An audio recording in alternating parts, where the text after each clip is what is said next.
Hi, my name is Bryce Anderson, and this is my presentation video about my research paper, The Business of Water.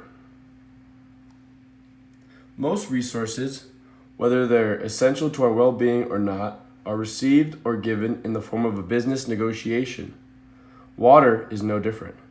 Fresh water, no matter how important to almost all living organisms on Earth, also happens to be a very scarce resource.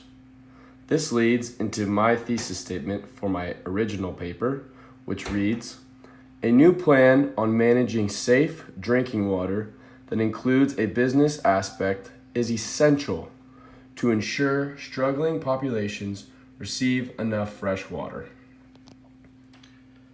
With severe droughts throughout the world, in the US, most recently in California, water is blatantly scarce throughout the globe. As the droughts were much more serious in other nations on the complete other side of the world, I personally only was exposed to the one in California, as I lived there my entire life before attending the University of Arizona.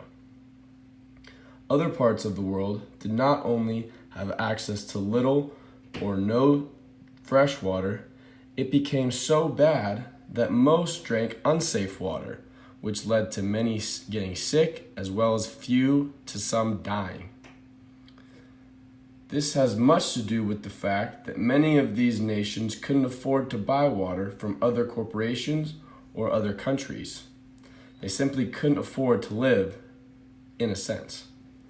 This brings me to deciding what is better, a privately held community water system or a publicly held one.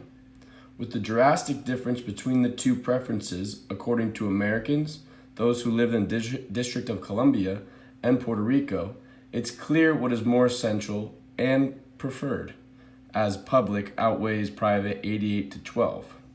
Private systems allow for less giving and more of making others pay, and public systems seem to want to help out or at least find ways to help those in need. This image goes over how much each state has cut back their water use inside of homes.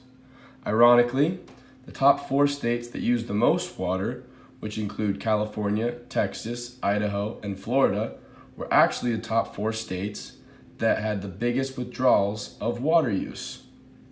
I learned from having to do research on this topic how things you wouldn't really think of, or at least I never thought of, have to do with the amount of water we use as a community.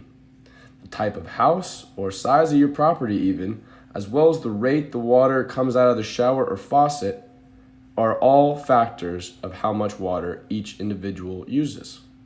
It's not the exact same amount at each house or apartment, so it has to be taken into account when calculating your water usage. Thank you.